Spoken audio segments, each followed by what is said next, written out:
Okay,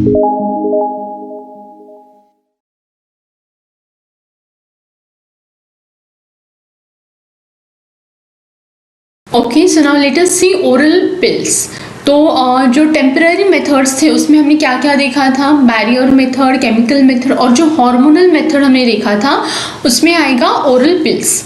ठीक है, तो जो ओरल पिल्स होती है वो कुछ हार्मोन्स थे उनसे बनाई जाती है। सो यस, अभी उसके बारे में हम देखेंगे। And the next one is IUD, है ना। तो let us see now oral pills. So it is oral contraceptives. ठीक है, ओरल कॉन्ट्रासेप्टिव पिल, ओसीपी नाम से पता चल रहा है कि ओरल कॉन्ट्रासेप्टिव पिल, पिल मतलब वो एक कॉन्ट्रासेप्टिव पिल है, टैबलेट है जिसको ओरली लिया जा सकता है। ठीक है, so what is OCP? So oral contraceptives are hormonal pills. ये हार्मोनल पिल्स होती है जिसका कंटेंट क्या है, हार्मोन्स होते हैं उसका content. Taken by mouth to prevent pregnancy. तो ओसीपी क्यों किसी को रिकमेंड की जाती है? To prevent pregnancy. ठीक है, they are among the most effective methods of spacing and almost 100% effective when used correctly. तो ये जो ओसीपीज होते हैं ये 100% इफेक्टिव होता है अगर उसको प्रॉपरली यूज़ किया जाए। And it is effective method of spacing, दो प्रेगनेंसीज में गैप रखने के लिए, स्पेसिंग मेंटेन करने के लिए this is very effective method. कौन सी? OCP, oral contraceptive pills. तो ये जो ओसीपीज है, ये जो पिल्स है, just a minute, yes, so इसका क्लासिफिकेशन कैसे किया गया है? Classification of oral pills. तो इसके 5 इसमें क्लासिफिकेशन किया है। फर्स्ट इज कंबाइंड ओरल पिल। ठीक है, कंबाइंड ओरल पिल, इसका शॉर्ट फॉर्म क्या है? सीओसी। ठीक है, तो इसमें क्या होगा, जो एस्ट्रोजन और प्रोजेस्टेरॉन है दोनों को कंबाइन किया जाएगा। So it is a combined oral pill, right. Progesterone only pill जो है विच इज़ पीओपी, तो उसमें सिर्फ प्रोजेस्टेरॉन कंटेंट होगा। Next is post coital pill, emergency और मॉर्निंग आफ्टर पिल। तो okay, so next is once a month long acting pill. ठीक है, next is male pill which is under research. तो male pill अभी तक launch हुआ नहीं है, वो इट इज़ अंडर रिसर्च। ठीक है, सो जो वंस अ मंथ पिल है वो लॉन्ग एक्टिंग है, मतलब मंथ में एक बार भी अगर लेते हो तो उसका जो इफेक्ट है वो आपको थ्रू आउट द मंथ एक लॉन्ग ड्यूरेशन के लिए देखने को मिलता है। Yes, so the next one is combined oral pill. तो let's see what is COC. इसके कंटेंट्स है progestin and estrogen. So progestin मतलब नॉर्जेस्ट्रल कितना होता है इसमें? 0.3 mg, 0.3 mg। एस्ट्रोजन जो है एथिनाइल एस्ट्राडायोल जो है दैट इज 0.03 mg। ठीक है, तो ये भी क्वेश्चन पूछा जा सकता है कि जो कंबाइंड पिल है उसमें प्रोजेस्टिन और एस्ट्रोजन जो है उसका जो कंटेंट है वो कितना है। ठीक है, तो यू हैव टू रिमेंबर जो प्रोजेस्टिन है इट इज़ 0.3 mg और जो एस्ट्रोजन है दैट इज 0.03 mg। तो मेथड क्या है? It is a low dose hormonal contraceptive taken daily. तो ये जो कंबाइंड ओरल पिल है इसको डेली लेना पड़ता है और लो डोज में, है ना। 0.3 mg, 0.03 mg ये लो डोज में दिए जाते हैं। So it is 1 blister pack contains 21 hormonal pills plus 7 iron IFA tablets। तो जो एक पैकेट जो दिया जाता है यूजुअली, ये जो OCPs है गवर्नमेंट प्रोग्राम्स में भी ये फीमेल्स को उसके थ्रू प्रोवाइड की जाती है। तो उसमें क्या होता है 21 हार्मोनल पिल्स होती हैं और जो 7 पिल्स होती हैं वो आयरन टैबलेट्स होते हैं। ठीक है, next is mechanism of action. इसका क्या होता है? Let's see. So it inhibits ovulation. ठीक है, तो ये कैसे काम करेगा? ये ओव्यूलेशन को इनहिबिट करेगा। कैसे करेगा? Let's see that. So okay, so it inhibits ovulation, thickens cervical mucus, preventing sperm penetration, alters endometrium making implantation difficult। ठीक है, तो बहुत बार क्या होता है कि अगर आप कोई PHC में वगैरह आप काम कर रहे हो तो आपको ये तो पता रहता है कि जो कंबाइंड ओरल पिल्स है वो मतलब उसका आपको डोज वगैरह पता होता है, आप उन्हें पैकेट्स वगैरह एडवाइस करते हो। सो उसमें जैसे अभी हमने देखा 21 hormonal pills and 7 iron tablets होते हैं, राइट। पर ये इसका मैकेनिज्म ऑफ एक्शन अगर आपको पता होगा देन यू विल नो कि कौन से पेशेंट को कौन सी वाली पिल देनी चाहिए, है ना। अभी हमने पिल्स के भी टाइप्स देखे हैं पहले कि प्रोजेस्टेरॉन ओनली पिल है, कंबाइंड पिल है, देन वंस अ मंथ वाली पिल भी अवेलेबल है ना।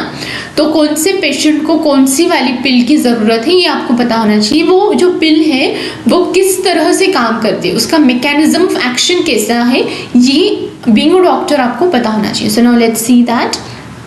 So yes, okay, so yes, let's see that.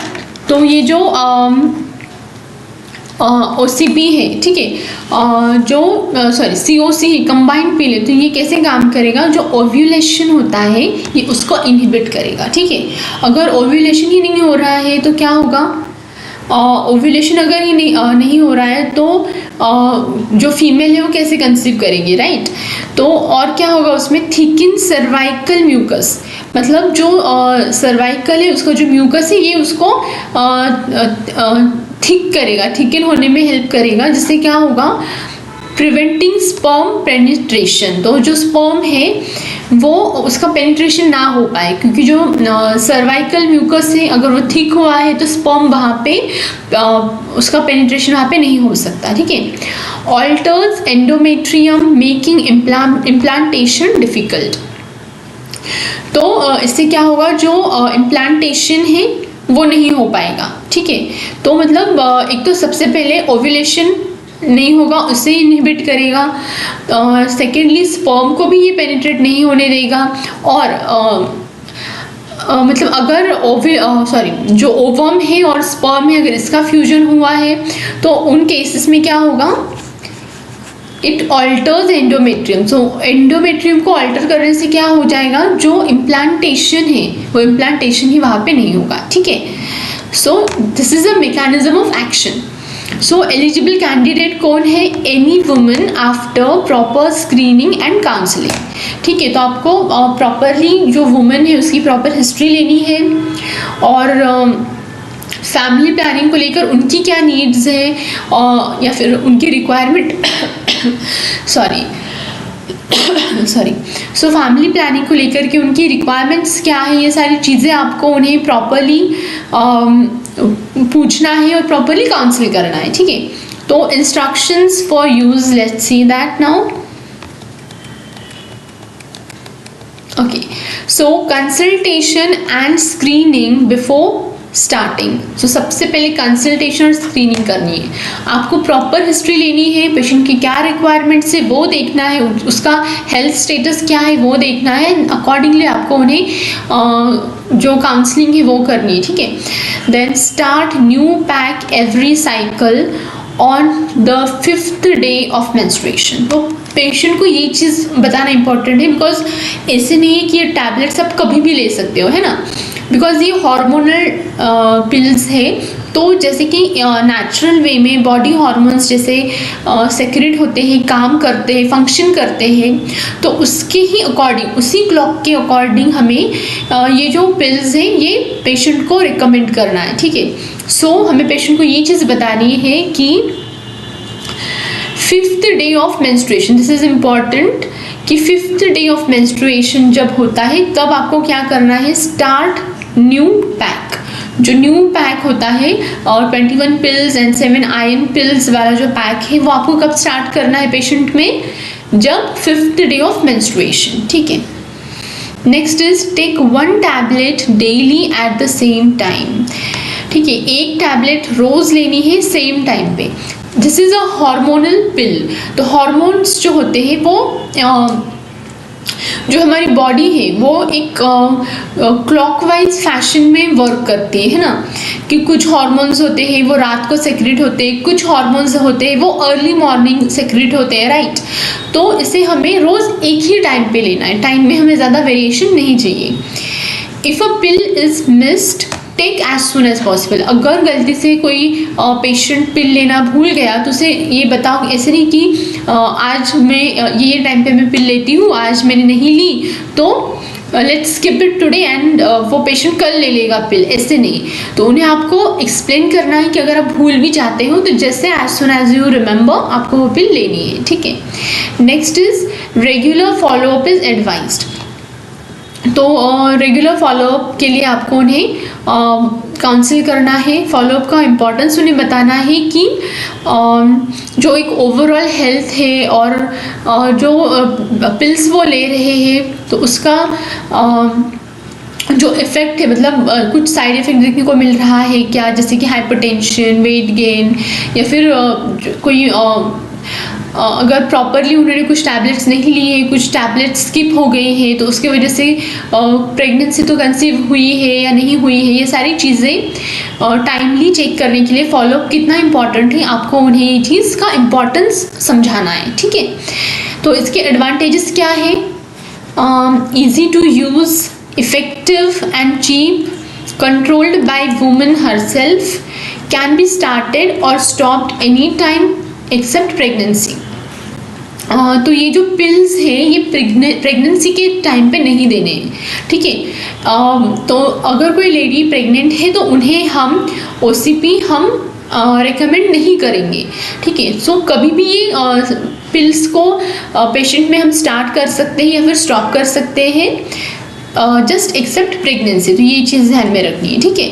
Reversible and doesn't interfere with sex, widely available through social marketing and free distribution, can be used by HIV positive women on ART with condom for dual protection। तो जो भी HIV positive women होती है तो उनमें ART जो treatment चालू है तो उन फीमेल्स में भी OCPs दिए जा सकते हैं, पर OCP के साथ में उन्हें हमें बैरियर मेथड का इम्पोर्टेंस एक्सप्लेन करना है कि कॉन्डम्स भी साथ में यूज़ करने के लिए उन्हें रिकमेंड करना है, because it prevents STDs, right. Next is disadvantage. अब इसका डिसएडवांटेज क्या है? May cause side effects and some non communicable diseases with long term use, for example HTN, ठीक है। इससे HTN भी होने के चांसेस है। नेक्स्ट इज साइड इफेक्ट्स क्या है इसके? Breast tenderness, weight gain, then mood changes, nausea, vomiting, deep vein thrombosis, DVT, disturbance in lipid profile, then cervical cancer risk with long term use। Okay, so what is DVT? DVT means deep vein thrombosis, ठीक है। तो अभी ये जो पिल है ये इसका content क्या है? हार्मोन्स है, ठीक है। तो जो हार्मोन्स हम फीमेल को उस पिल के थ्रू दे रहे हैं तो उससे क्या होगा? वेट गेन होगा, ब्रेस्ट टेंडरनेस देखने को मिलेगा, मूड चेंजेस होगा, राइट। नॉजिया, वॉमिटिंग भी हो सकता है, जो लिपिड प्रोफाइल है उसमें भी हमें कुछ डिस्टर्बेंस देखने को मिलेगा, है ना। लिपिड मतलब जो भी HDL है, LDL है, high density lipid, low density lipid, triglycerides है, कोलेस्ट्रॉल है, तो इसमें भी हमें कुछ डिस्टर्बेंसेस देखने को मिल सकता है। Next is cervical cancer risk with long term use. Okay, so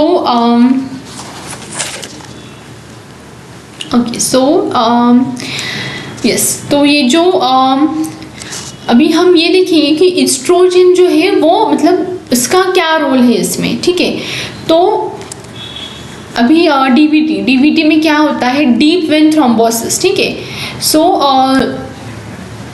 DVT में हमें ये डीप वेन थ्रोम्बोसिस कैसे देखने को मिलेगा? तो इसमें क्या होगा कि एस्ट्रोजन जो है वो क्या करेगा, वो जो क्लॉटिंग फैक्टर्स है उसका सिंथेसिस वो बढ़ाएगा। अगर क्लॉटिंग फैक्टर्स का सिंथेसिस बढ़ता है तो क्लॉट फॉर्मेशंस इजीली हो सकते हैं, ठीक है। तो उसकी वजह से हमें डीवीटी वगैरह जैसे कॉम्प्लिकेशंस देखने को मिल सकते हैं।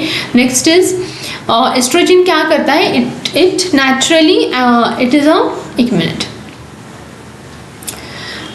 सो ये जो जस्ट अ मिनट, ओके, ये जो एस्ट्रोजन है, ठीक है, इसके ये दो फंक्शंस हमें ध्यान में रखने हैं। फर्स्ट इज एस्ट्रोजन क्या करेगा, it increases synthesis of clotting factors, ठीक है। और सेकंड क्या है इसका function, it decreases natural anti coagulants, ठीक है। तो इसके वजह से थ्रोम्बोसिस होने के चांसेस बढ़ जाते हैं, ठीक है, ओके। और जो एस्ट्रोजन है वो कैसे फंक्शन करेगा, वो कैसे प्रेगनेंसी को प्रिवेंट करेगा, bye let's see that.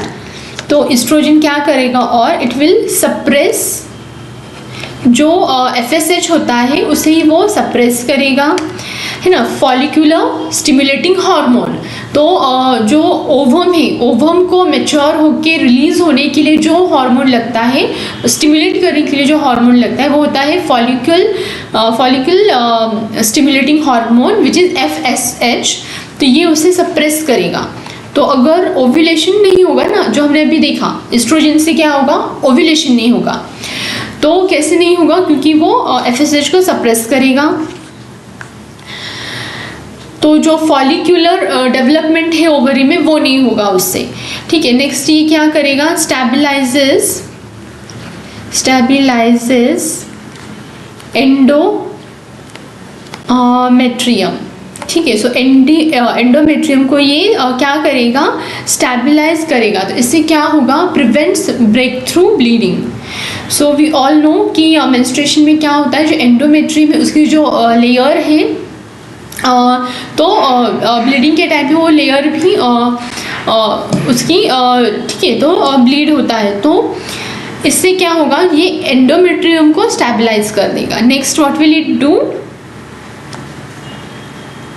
Maintain cycle control, जो अभी हमने जस्ट देखा है, विच इज़ कि अगर हार्मोनल पिल्स हम पेशेंट को देते हैं तो पेशेंट का जो मेंस्ट्रुअल साइकिल है वो रेगुलेट होता है, ठीक है। तो ये मेंटेन साइकिल को ये कंट्रोल करेगा। Okay, so now let us see its contraindications. तो इसकी क्या क्या कॉन्ट्राइंडिकेशंस बताए गए हैं, age more than 40 years, breast feeding mother, breast और liver cancer, gall bladder disease, history of thromboembolism, diabetes, hypertension, stroke, cardiac disease, hyperlipidemia, smokers, obese women. तो ये जो कॉन्ट्राइंडिकेशंस है ये क्यों बताए गए हैं, ये आपको पता होना चाहिए। बिकॉज इन केसेस में क्या होता है जिसकी वजह से हमें OCPs वहाँ पे कॉन्ट्राइंडिकेटेड बताए गए हैं, ठीक है। So for example as more than 40 years, तो इस केस में क्या होगा, जो एज है मोर देन 40 ईयर्स में हमें क्या देखने को मिलेगा, यहाँ पे हमें CVS रिलेटेड कुछ हेल्थ इश्यूज देखने को मिल सकते हैं, ठीक है। तो अगर हम उन्हें OCP पिल्स दे रहे हैं तो उससे क्या होगा, जो एस्ट्रोजन लेवल है वो बढ़ेगा। और एस्ट्रोजन का फंक्शन अभी हमने जस्ट देखा क्या है कि एस्ट्रोजन जो है वो क्या करेगा, जो एंटी कोएगुलेंट फैक्टर है उसे कम करेगा और कोएगुलेटिंग फैक्टर्स को वो बढ़ाएगा। तो उससे क्या हो जाएगा, वहाँ पे VTE है ना, वीनस थ्रोम्बोएम्बोलिज्म होने के चांसेस है, जैसे कि DVT वगैरह है ना, DVT वगैरह होने के चांसेस बढ़ जाते हैं, ठीक है। तो मोर देन 40 ईयर्स में हमें नहीं देना है। नेक्स्ट है ब्रेस्ट फीडिंग मदर्स में नहीं देना है। इससे क्या होगा, एस्ट्रोजन जो है वो क्या करेगा, it will decrease milk production, ठीक है, इसलिए ब्रेस्ट फीडिंग मदर्स में ओसीपीज नहीं देते। ब्रेस्ट और लिवर कैंसर, इससे क्या होगा, जो ट्यूमर है तो ये ट्यूमर जो ग्रोथ है उसको ये स्टिमुलेट करेगा, ठीक है। तो कैंसर्स में, ट्यूमर्स में इसे ओसीपीज को नहीं दिया जाता। Next is gall bladder stone, ठीक है। सो यहाँ पे क्या होगा, जो एस्ट्रोजन है वो क्या करेगा, जो बाइल सॉल्ट है उसे ये इंक्रीज करेगा। उससे क्या होगा कि जो गॉल स्टोन्स है वो बढ़ना चालू हो जाएगा, ठीक है। सो अगर जो पेशेंट है जिसे ऑलरेडी लिवर से रिलेटेड कुछ हेल्थ प्रॉब्लम है या फिर ऑलरेडी गॉल स्टोन है पेशेंट को, तो उन केसेस में हम क्या करेंगे, उन्हें हम ओसीपीज नहीं देंगे, वो कॉन्ट्राइंडिकेटेड बताया गया है। Next is history of thromboembolism, diabetes, hypertension, stroke, cardiac disease, hyperlipidaemia, smoke, obese. तो इन सब का जो है वो कॉमन रीज़न क्या है, फर्स्टली एक तो ये क्या करेगा, disturb it will disturb lipid profile, ठीक है। लिपिड प्रोफाइल को ये डिस्टर्ब करेगा। जैसे कि हमें पता है डायबिटीज़ है या फिर हाइपरटेंशन है, ओबीज है, हाइपरलिपिडेमिया, स्ट्रोक, कार्डियक डिजीज, इन सब में हमें क्या देखने को मिलेगा, जो लिपिड प्रोफाइल है वो ऑलरेडी डिस्टर्ब होता है ना। ट्राइग्लिसराइड लेवल्स हाई होते हैं, कोलेस्ट्रॉल लेवल्स हाई होते हैं। तो उन केसेस में अगर हम ओसीपीज देते हैं तो और ज़्यादा जो केस है या फिर जो हाइपरलिपिडेमिया है, जो लिपिड प्रोफाइल है वो और ज़्यादा डिस्टर्ब हो जाएगा, वर्जन हो जाएगा, ठीक है। तो इन केसेस में वो अवॉइड करना है। एंड सेकेंडली, जैसे कि हमें पता है ये नेचुरल एंटीकोएगुलेंट्स को कम करेगा और कोएगुलेटिंग फैक्टर्स को ये इंक्रीज करेगा। तो इससे क्या हो सकता है, एम्बोलिज्म हो सकता है ना, थ्रोम्बोसिस फॉर्म हो सकता है। तो स्ट्रोक और कार्डियक के पेशेंट्स में और हाइपरटेंशन के पेशेंट्स में, इन सब केसेस में हमें इसे नहीं देना है, बिकॉज इसमें भी क्या होता है कि ऑलरेडी इन सारे केसेस में हमें थ्रोम्बोसिस का जो प्रॉब्लम है वो देखने को मिलता है। तो इसलिए इन केसेस में हम ओसीपीज नहीं देंगे, बिकॉज इससे क्या होगा, जो कंडीशन है पेशेंट की वो इट विल वर्सन फर्दर, ठीक है, और ज़्यादा वो ख़राब होगी। सो जहाँ पे कोएगुलेटिंग फैक्टर्स को ये क्या करता है, इंक्रीज करता है, क्लॉटिंग फैक्टर्स को, ठीक है। Spelling, okay, it is increase coagulating factors और decrease natural anticoagulants।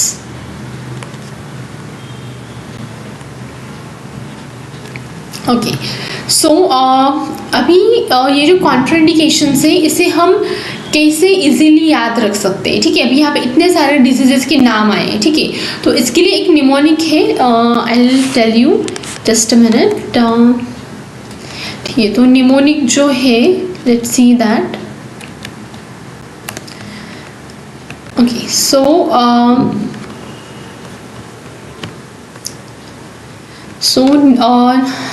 अभी okay, will write it here,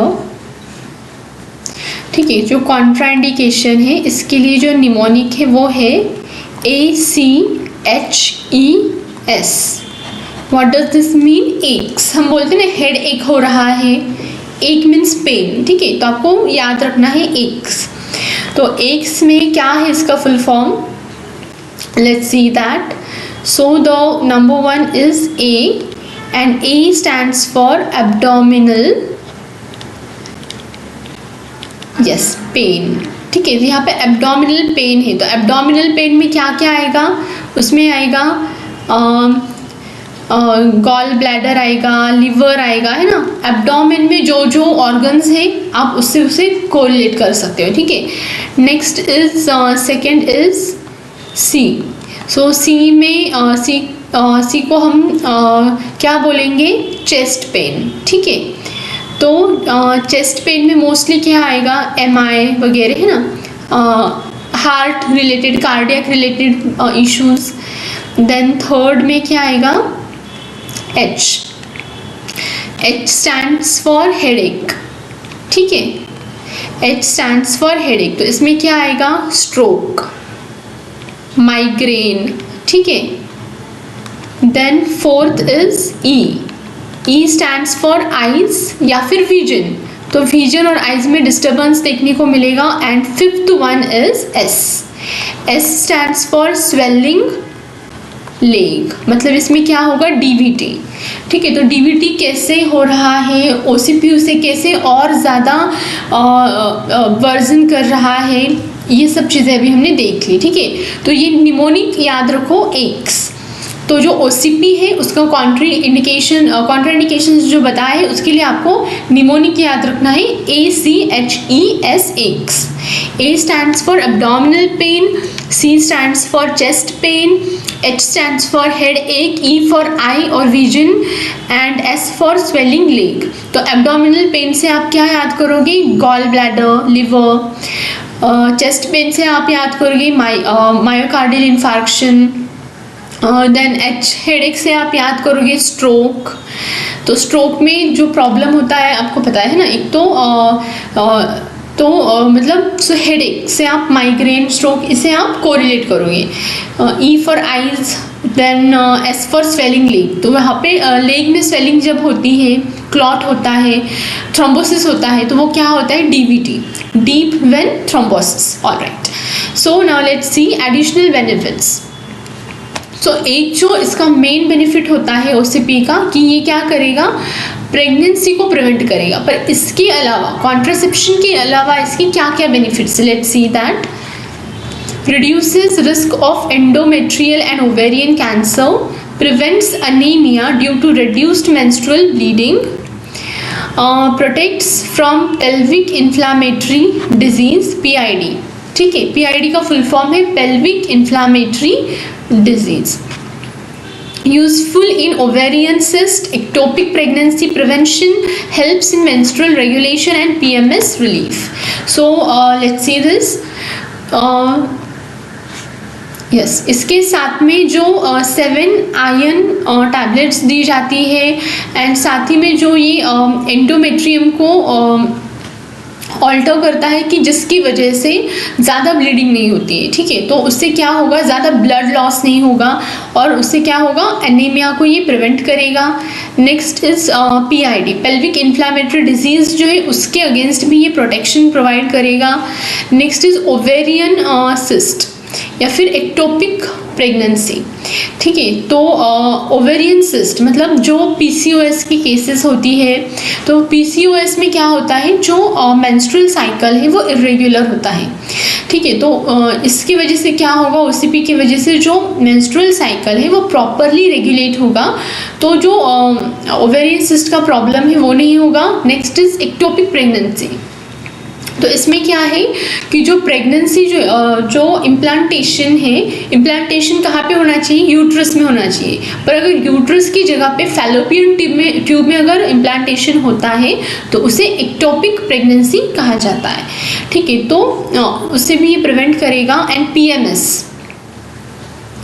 PMS means pre menstrual syndrome, तो यूजुअली जो हार्मोनल चेंजेस होते हैं उसकी वजह से जो नॉर्मल सिम्टम्स हमें फीमेल्स में देखने को मिलते हैं, जैसे कि मूड चेंजेस, नॉजिया, वॉमिटिंग, ये सारी चीज़ें हमें इरिटेबिलिटी देखने को मिलती है। तो मेंस्ट्रुअल रेगुलेशन हो रहा है तो PMS के भी जो सिम्टम्स है वो भी रिड्यूस हो जाएंगे, ठीक है। नेक्स्ट इज प्रोजेस्टोजन ओनली पिल, तो जो अभी हमने जिसके बारे में पढ़ा है दैट वाज कंबाइंड पिल, जिसमें एस्ट्रोजन भी था, प्रोजेस्टेरॉन भी था।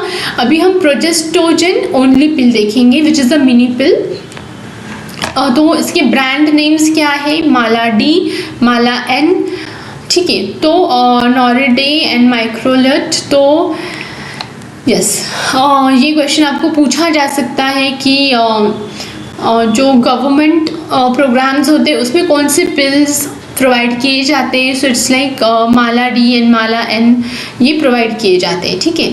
नेक्स्ट इज इसकी कंटेंट्स क्या है, तो इसमें ओनली प्रोजेस्ट्रोजन, इसमें एस्ट्रोजन नहीं दिया जाता, इसमें सिर्फ प्रोजेस्ट्रोन होता है इन स्मॉल डेली डोसेस इसके भी स्मॉल रहते हैं और ये रोज पिल्स पेशेंट को लेने के लिए बोलना होता है। नेक्स्ट इज इसका मैकेनिज्म क्या है, so it thicken cervical mucus, block sperm entry, cervical mucus जो है वो थिक हो गया है तो उसकी वजह से क्या होगा, स्पर्म की एंट्री नहीं होगी। Next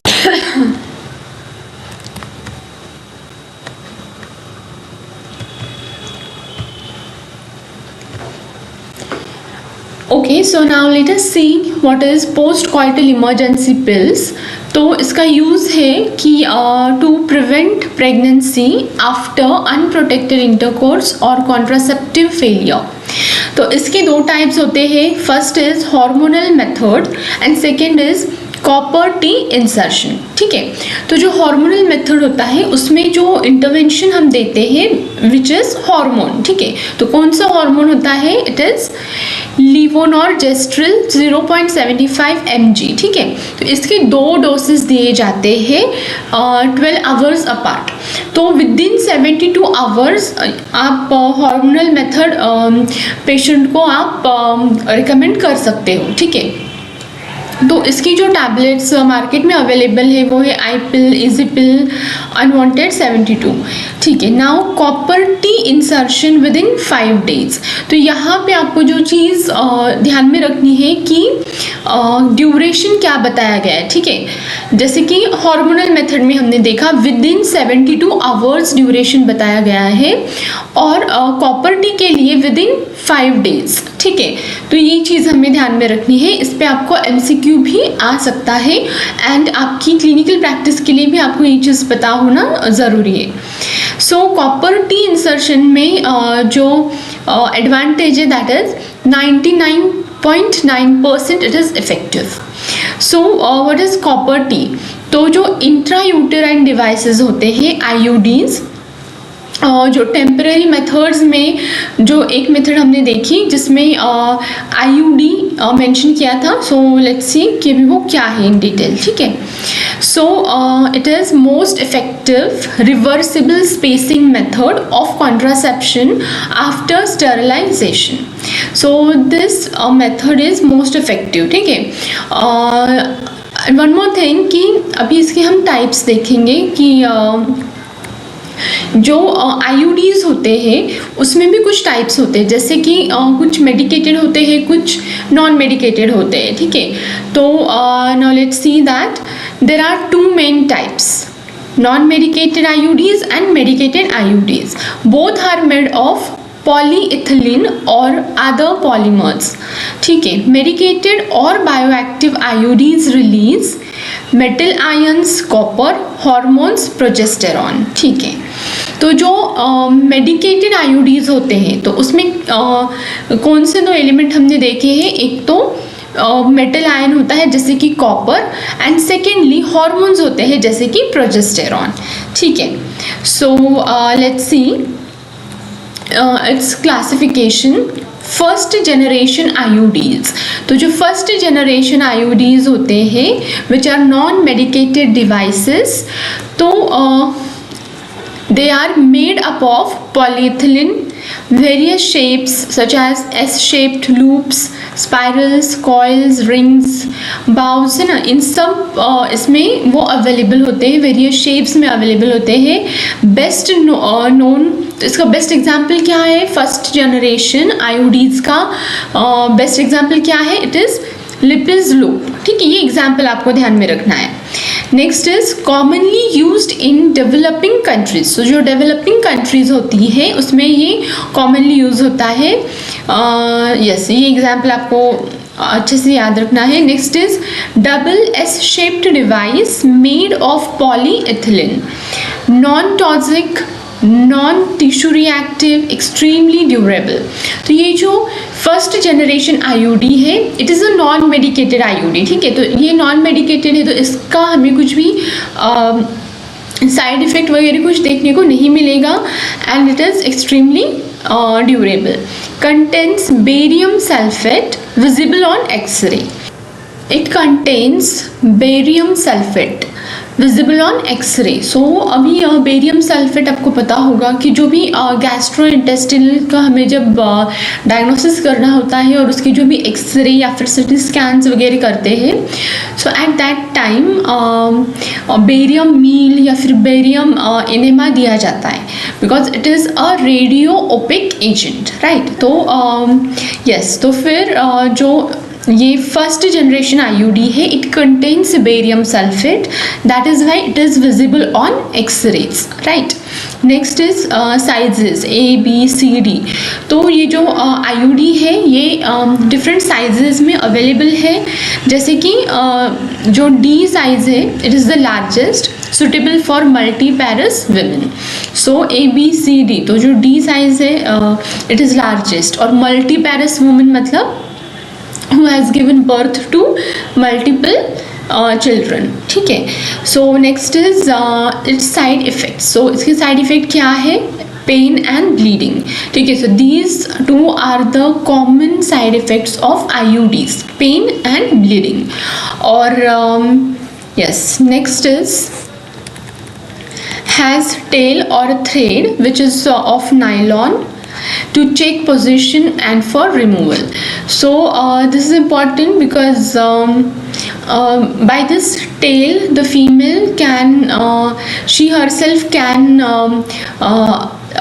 check whether the IUD is in its position or not. Okay, so next is second generation IUDs. So जो फर्स्ट जनरेशन होती है that is non medicated IUDs. Okay, अभी जो सेकेंड जनरेशन IUD है it is medicated. तो इसमें क्या होता है? इसमें कॉपर होता है, ठीक है. एंड कॉपर टी जो है ये बहुत कॉमनली गवर्नमेंट हॉस्पिटल्स में भी यूज़ होता है, ठीक है. So now let's see, it was introduced in 1970. Copper added because of its anti fertility effect. ये जो कॉपर है तो इसका मेन इसकी जो मेन क्वालिटी है वो क्या है? That it has spermicidal effect, ठीक है. So that is why it is included added in second generation IUDs. तो copper added, so it has strong anti-fertility effect. It reduces sperm motility, alters tubal और uterine environment. ठीक है. सो copper कैसे काम करता है? तो इसमें ऑलरेडी एंटी फर्टिलिटी इफेक्ट होता है, ठीक है.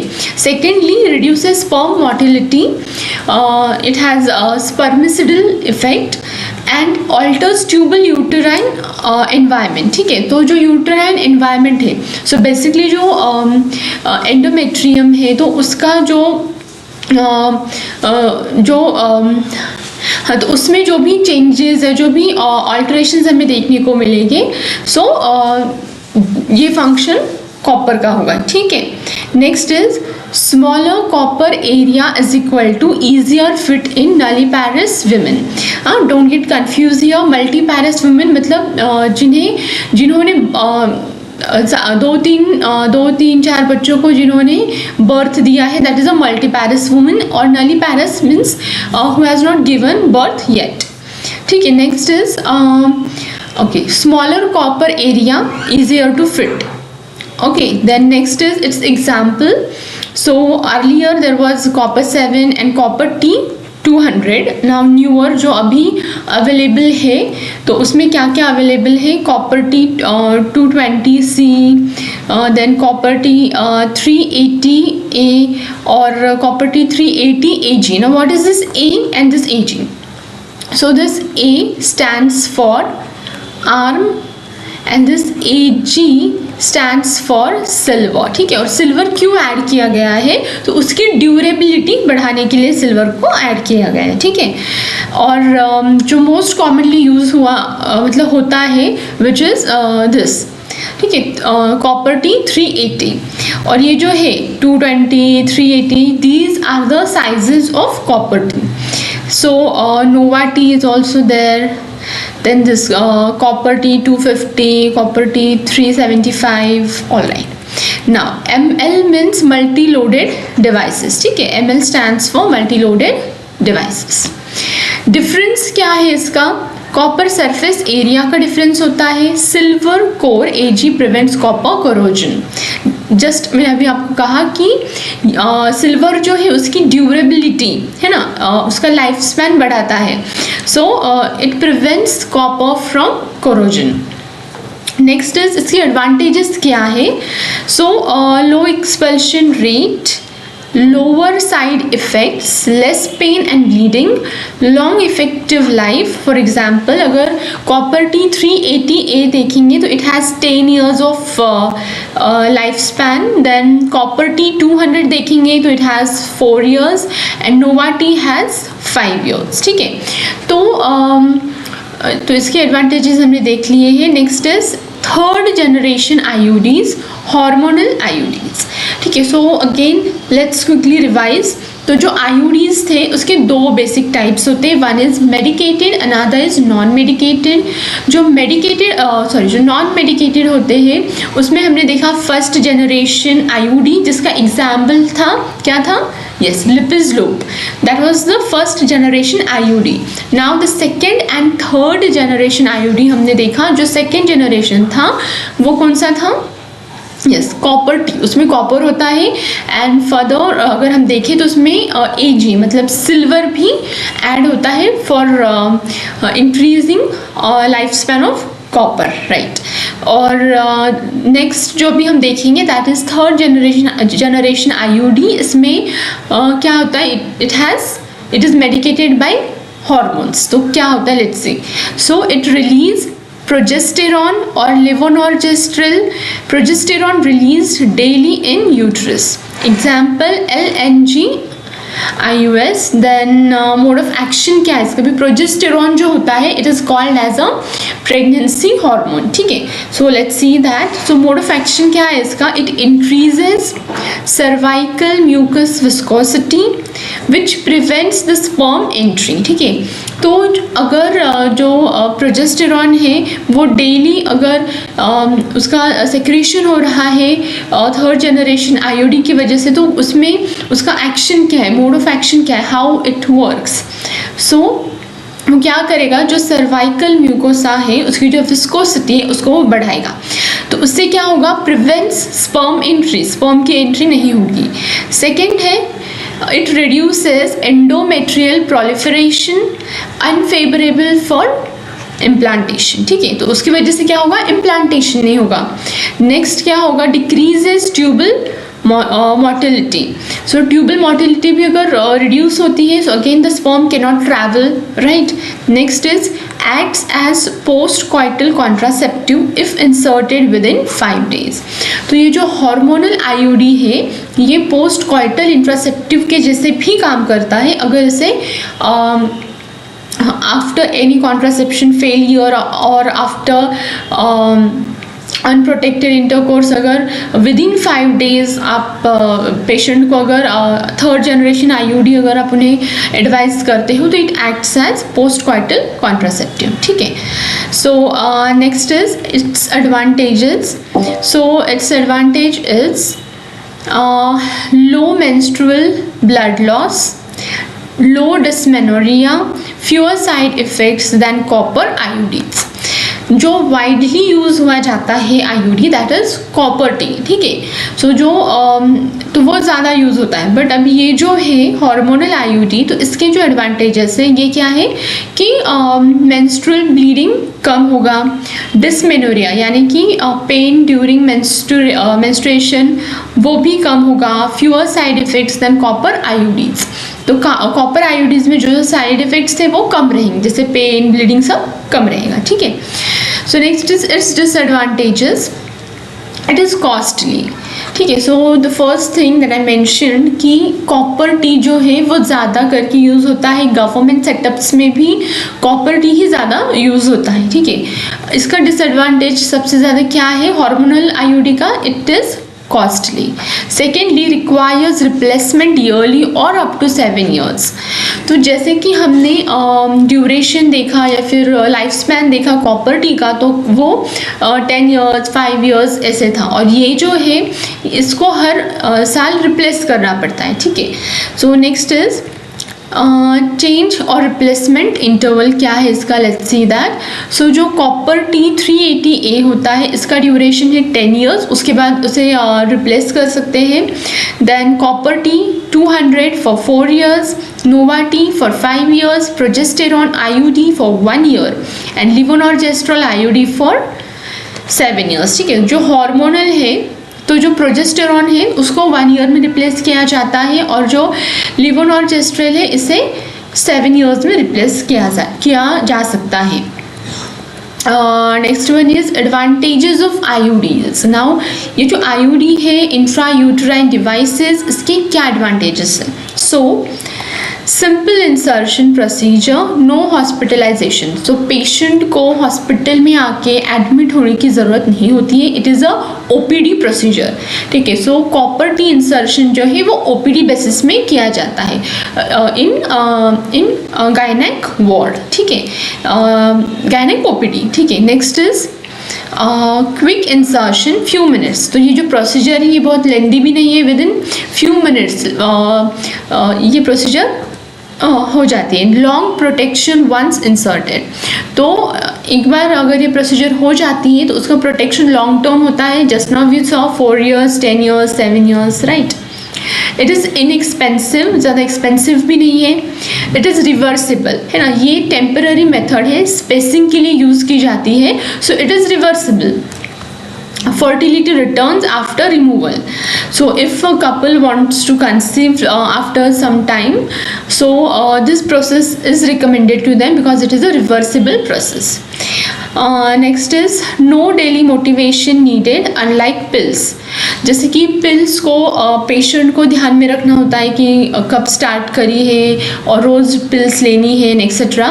तो इन दिस केस पेशेंट को ऐसे कुछ भी चीज़ें ध्यान में रखने की ज़रूरत नहीं होती है. It is very easy and convenient. Okay, so no daily motivation needed. Avoid systemic metabolic effects of hormones. तो अगर कोई पिल्स पेशेंट कंज्यूम कर रहा है तो उसका जो इफ़ेक्ट है वो पूरे मतलब सिस्टमिक लेवल पे हमें देखने को मिलेगा, राइट. बट अगर IUDs है तो उसका इफ़ेक्ट जो है वो सिस्टमिकली नहीं होता है. So next is highest continuation rate, single motivation act needed. तो आपको पेशेंट को बार बार, जैसे आपको पिल्स के लिए पेशेंट को बार बार मोटिवेट करना पड़ता है, इम्पोर्टेंस एक्सप्लेन करना होता है. इस कॉपर टी के लिए आपको ऐसे करने की ज़रूरत नहीं है. Once you explain the importance and उसके बाद उसका जो ड्यूरेशन है that is long. Highest continuation rate, बहुत सारे लोग कॉपर टी को ऑप्ट करते हैं. Next is permits uninterrupted sexual activity. Okay, so next is ideal IUD candidate. तो आइडियल IUD कैंडिडेट कौन है ना. अभी हमें ये तो पता चल गया है कि व्हाट इज इंट्रायूटेराइन डिवाइस, वो कैसे फंक्शन करता है, उसका मोड ऑफ एक्शन क्या है, ये सब चीज़ें हमने देखी. उसके टाइप्स कौन से हैं ये भी हमने देख लिया. बट अभी हमें ये पता होना चाहिए कि कौन से पेशेंट में या कौन से कपल को हमें IUD रिकमेंड करना चाहिए. So has given birth to at least 1 child, है ना. अगर कोई फीमेल आपकी OPD में आती है and any married female if she visits your OPD, so आपको क्या चेक करना है दैट एटलीस्ट उन्होंने she has given birth to at least 1 child. ठीक है. Next is no history of pelvic disease, जैसे कि PID वगैरह नहीं होना चाहिए, पेल्विक इन्फ्लामेटरी डिजीज.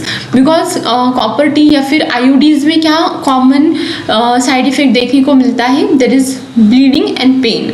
तो अगर पेशेंट को ऑलरेडी कुछ पेल्विक इन्फेक्शन या पेल्विक डिजीज़ है तो इससे उन्हें और ज़्यादा उससे तकलीफ होगी, राइट. तो हिस्ट्री टेकिंग प्रॉपरली लेनी है. Normal menstrual pattern, so menstrual pattern जो है पेशेंट का वो भी नॉर्मल होना चाहिए. Next is willing for follow up and to check string. तो जो पेशेंट है उन्होंने फॉलोअप के लिए आना चाहिए एंड खुद से भी घर पे उन्होंने स्ट्रिंग का चेक वगैरह प्रॉपरली करना चाहिए. Monogamous relationship has access for quick treatment if needed. Now let's see insertion timing most favorable within first 10 days of menstrual bleeding. ठीक है, and after ruled out pregnancy. ठीक है, सो इसका इंसर्शन टाइमिंग कब बोला है कि आफ्टर रूल्ड आउट प्रेगनेंसी, है ना. पहले तो ये देखना है द फीमेल इज प्रेग्नेंट और नॉट. अगर कोई फीमेल ऑलरेडी प्रेग्नेंट है तो प्रेग्नेंट लेडी में आईयूडीज इंसर्ट नहीं कर सकते. Next is within first 10 days of menstrual bleeding. तो this is the ideal time for insertion. इसके अलावा और क्या क्या टाइम्स होते हैं? It is within 5 days after unprotected intercourse, within 48 hours after delivery, 6 to 8 week postpartum and 12 weeks after abortion. तो ये सारे टाइमिंग्स आपको अच्छे से याद रखने हैं बिकॉज इस पे आपको एमसीक्यू पूछा जा सकता है. So yes, with in 5 days ये तो हमने पहले देखा है. After delivery with in 48 hours. ठीक है, so this is the ideal time because mostly ये टाइम पे अगर आप जो कपल है, पेशेंट है, उन्हें आप प्रॉपरली अगर काउंसलिंग करते हो कि about recovery of the mother and proper care of the newborn baby, इन सब चीज़ों के बारे में आप अगर उन्हें अच्छे से काउंसलिंग करोगे और कॉन्ट्रासेप्शन आईयूडी के बारे में आप उन्हें अच्छे से उसके एडवांटेजेस डिसएडवांटेजेस ये सारी चीज़ें आप उन्हें जब एक्सप्लेन करोगे तो ये टाइम पे जो पेशेंट होता है वो they will respond you in much better way, right. So next is after postpartum 6 to 8 weeks में भी कराया जा सकता है and 12 weeks after abortion. So next is instructions after insertion. तो हमें पेशेंट को क्या इंस्ट्रक्शन देने हैं after the procedure? So check the thread regularly. So हमें जो फीमेल है उन्हें बताना है कि she has to check the thread regularly to know the whether the position is right और not. Follow up after 1 month and then yearly. तो उसके बाद 1 महीने बाद फॉलोअप बताना है एंड उसके बाद में ईयरली भी फॉलोअप के लिए अगर पेशेंट आता है then also it is fine. Next is इसके डिसएडवांटेजेस क्या क्या है? Needs trained personnel for insertion. Yes, इसका ये जो प्रोसीजर है इसके लिए ट्रेन्ड पर्सनल ट्रेन डॉक्टर की ज़रूरत होती है. Needs periodic replacement and follow up. ठीक है, अगर किसी ने कॉपर टी इंसर्शन कराया है पेशेंट ने, सो it is not a permanent method, ये एक टेम्पररी मेथड है. आपको उन्हें ये बताना है कि उन्हें फॉलोअप के लिए आना पड़ेगा एंड आफ्टर 10 year या फिर जो भी कॉपर टी उन्होंने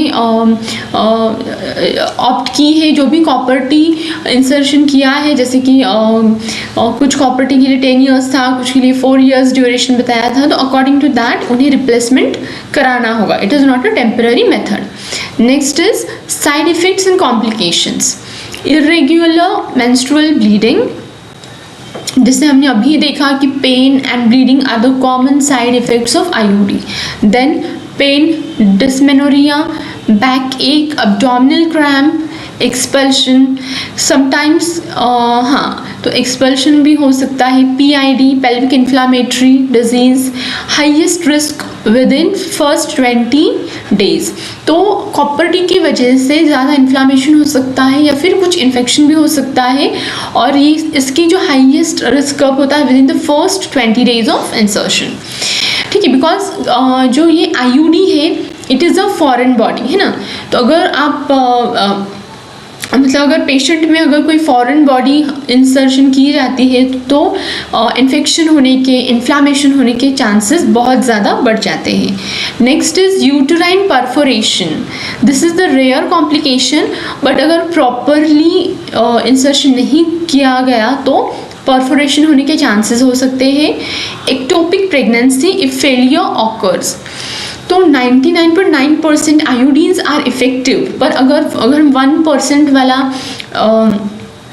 चीज़ सोचें तो उससे क्या हो सकता है कि अगर ये कॉन्ट्रासेप्शन मेथड फेल होता है तो एक्टोपिक प्रेगनेंसी के चांसेस बढ़ जाते हैं ना. What is ectopic pregnancy? मैंने पहले एक्सप्लेन करा है आपको कि अगर यूट्रस की जगह पे फैलोपियन ट्यूब में अगर इम्प्लांटेशन होता है so it is ectopic pregnancy, right.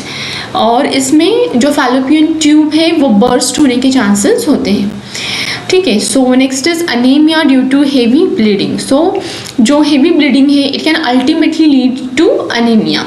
Next is infertility secondary to PID. अगर पीआईडी है,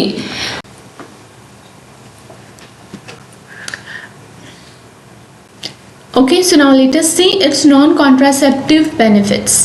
So it prevents endometrial cancer, mainly hormonal IUD. Then let's see its contraindications. It is important to know its contraindications. कौन सी patients में IUDs देनी है ये हमें पता होना चाहिए, साथ ही में कौन से पेशेंट्स में बिल्कुल IUD हमें एडवाइज नहीं करनी है, वो भी हमें कॉन्ट्राइंडिकेशंस पता होने चाहिए। Okay, so the first one is suspected pregnancy. तो इसके लिए history taking is very important.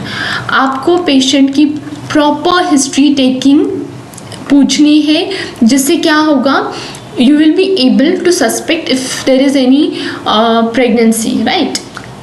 Next is in PIDs। जैसे मैंने पहले ही आपको बताया कि PID में already there is pelvic inflammation, right.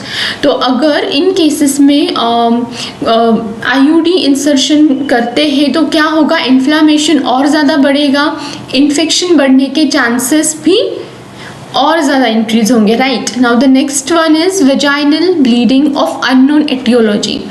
सो जो IUDs है इसका जो कॉमन साइड इफ़ेक्ट होता है वो क्या होता है, पेन एंड ब्लीडिंग। तो अगर ऑलरेडी वेजाइनल ब्लीडिंग एग्जिस्ट कर रहा है तो उन केसेस में it is strictly contraindicated, because इससे क्या होगा, ब्लीडिंग और ज़्यादा बढ़ सकता है। Next is cancer of cervix और यूट्रस और ovary, then HIV infection without treatment, then severe anaemia. Why? Because anaemia में ऑलरेडी क्या होगा, HB कम होगा, ब्लड कम होगा, और अगर ऐसे पेशेंट में IUD इंसर्शन किया जाता है तो उससे क्या होगा, ब्लीडिंग के साइड इफ़ेक्ट की वजह से और ज़्यादा अनीमिया क्या हो जाएगा और सीवियर हो जाएगा, right. Next is congenital uterine malformations. So अगर जो यूटराइन एनाटॉमी उसकी स्ट्रक्चर में अगर कुछ मालफॉर्मेशन है तो उस टाइम पर भी इट इज़ कॉन्ट्राइंडिकेटेड, ठीक है। सो इसकी वजह से क्या होगा, जो IUD है तो उसका जो प्लेसमेंट है वो सही से नहीं होगा। Next is multiple sexual partners STD risk. इसके वजह से STD की रिस्क बढ़ जाती है। SLE with thrombocytopenia. What is SLE? It is systemic lupus, systemic, yes, lupus erythematous. Okay, so और what is thrombocytopenia? Thrombocytopenia means जहाँ पे प्लेटलेट काउंट कम होगा, ठीक है। So it is low platelet count. Okay, so इस case में क्या होगा, प्लेटलेट काउंट कम है। प्लेटलेट का फंक्शन क्या है, वो क्या करेगा, जो ब्लीडिंग को स्टॉप करना है, क्लॉट फॉर्मेशन का जो काम है वो प्लेटलेट करेगा, राइट। अगर प्लेटलेट काउंट कम है तो SLE में जो हमें कॉन्ट्राइंडिकेशन बताया गया है, क्योंकि इससे क्या होगा, ब्लीडिंग के चांसेस बढ़ जाते हैं, right. So for this reason it is contraindicated. Next is history of ectopic pregnancy. So अगर पेशेंट ने आपको एक्टोपिक प्रेगनेंसी के बारे में बोला है, मतलब इसके लिए अगेन सेम थिंग, आपको हिस्ट्री टेकिंग सही से लेनी है, राइट। आपको पेशेंट को उनकी जो भी हिस्ट्री है, मेडिकल हिस्ट्री है, उनकी जो भी गायनेकोलॉजिकल या फिर जो भी ऑब्स्टेट्रिक हिस्ट्री है, सारी प्रॉपरली आपको उन्हें पूछना है। अगर पेशेंट में पहले एक्टोपिक प्रेगनेंसी की हिस्ट्री है तो चांसेस है कि आगे चलकर भी after IUD insertion ectopic pregnancy वो कंसीव कर सकते हैं, इसके चांसेस होते हैं। So it is contraindicated there also. Next one is effective failure rate. So let's see that. So it is 1.5 per 100 women years up to 10 years. Okay, then let's see, if pregnancy occurs with IUD in situ, remove if strings visible. So अगर कोई lady में अपने IUD insertion उन्होंने किया है और after that also उसके बाद भी अगर शी कंसीव्स, तो उस केस में क्या करना है, जो IUD है उसे क्या करना है, निकालना है. ठीक है, सो उसको रिमूव करना है. ठीक है, next one is for PID. अगर पेल्विक इन्फ्लामेशन डिजीज़ है तो पहले क्या करना है, उसको ट्रीट करना है. Consider removal later. ठीक है, तो अगर next is copper IUD preferred for emergency contraception. So let's see its effective failure rate. So 1.5 per 100 women years up to 10 years. So if pregnancy occurs with IUD in situ मतलब IUD insertion किया हुआ है फिर भी the lady has conceived, तो उन cases में क्या करना है, remove if strings visible. strings अगर visible है तो you should remove that IUD.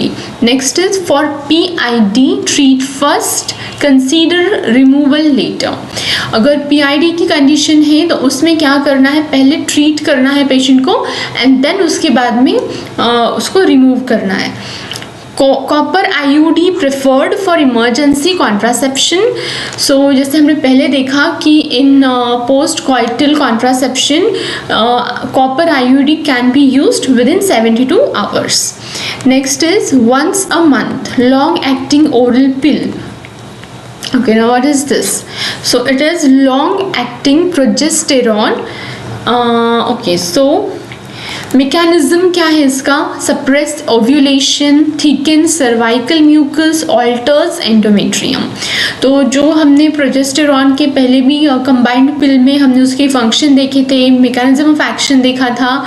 So the same mechanism is here. ये क्या करेगा, ओव्यूलेशन को सप्रेस करेगा and thicken cervical mucus. Right, so status क्या है, एक्सपेरिमेंटल रिजल्ट्स नॉट सेटिस्फैक्ट्री. ठीक है, तो अभी जो ये लॉन्ग एक्टिंग पिल है it's under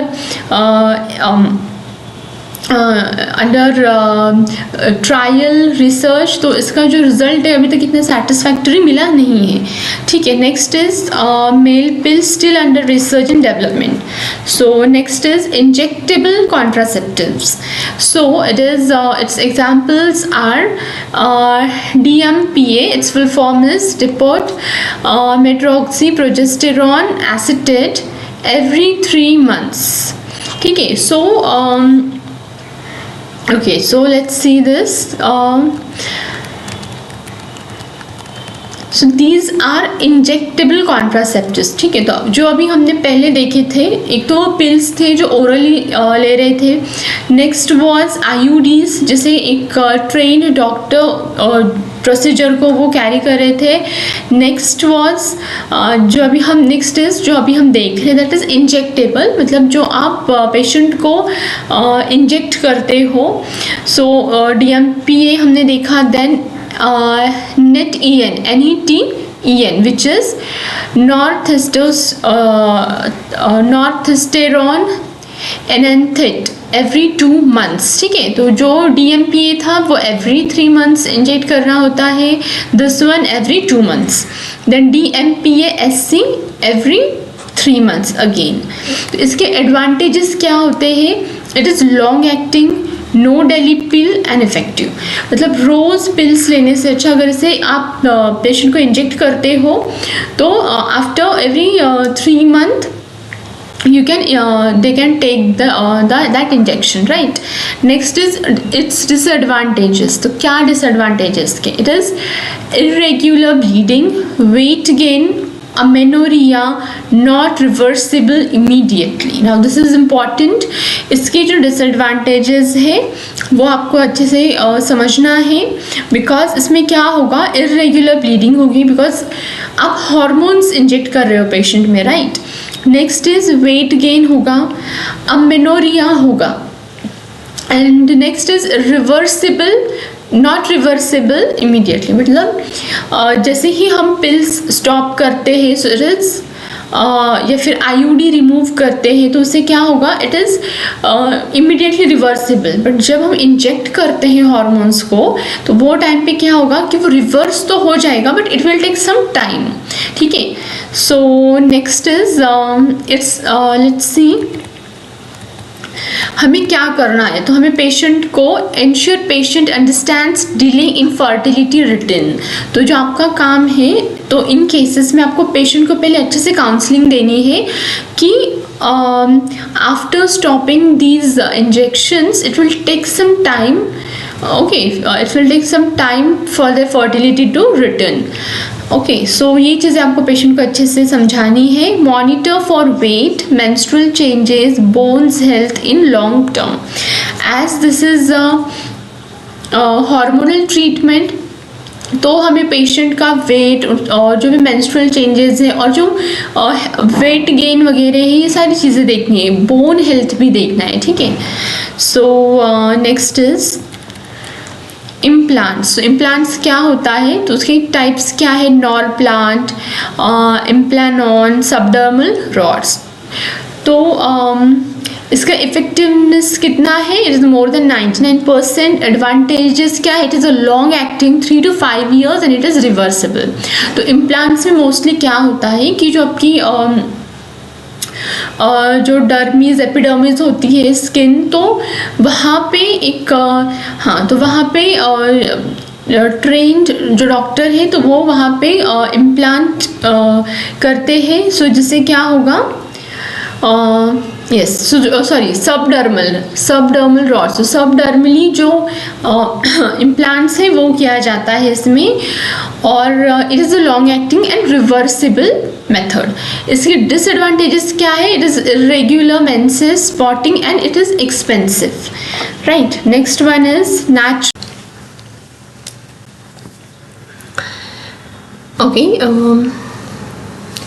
Pearl Index. So its formula is total accidental pregnancies upon total months of exposure into 1200, ठीक है। सो ये कब यूज़ होता है, to measure effectiveness of contraceptive methods. तो आपको यहाँ पे एक MCQ पूछा जा सकता है कि पर्ल इंडेक्स जो है वो उसका यूज़ क्या है, वो कहाँ पे यूज़ होता है, ठीक है। So it is used in measuring effectiveness of contraceptive methods, ठीक है। So it can be asked in MCQ। Then इसका इफेक्टिवनेस देखते हैं। अगर कोई मेथड यूज़ नहीं होती है so the Pearl index will be 80। For rhythm method, मतलब जो कैलेंडर मेथड हमने देखा था, for it is 24। coitus interruptus it is 18, male condom it is 2 to 14, oral pill it is 0.1 to 0.5, IUD it is 0.5 to 2, and sterilization it is 0 or less than 0.5, ठीक है। So let's quickly revise what we have studied. Okay, so choose method according to age, parity, medical condition, compliance, fertility desire and STD risk, ठीक है। तो कोई भी patient को अगर आपको कोई भी कॉन्ट्रासेप्टिव मेथड उन्हें आपको एडवाइस करनी है तो आपको क्या क्या चीज़ें कंसिडर करनी है। एज ऑफ द पेशेंट, ठीक है। जैसे अभी मैंने आपको बोला था कि young age couple, old age couple में आप क्या मेथड्स आप उन्हें सजेस्ट कर सकते हो। Then parity is also important, है ना। अगर कोई फीमेल है एंड अभी तक उन्होंने कंसीव ही नहीं किया है, and on the other hand कोई फीमेल है she already has 2 to 3 children, तो उन केसेस में भी आपको पता होना चाहिए कि आपको किसे क्या रिकमेंड करना है।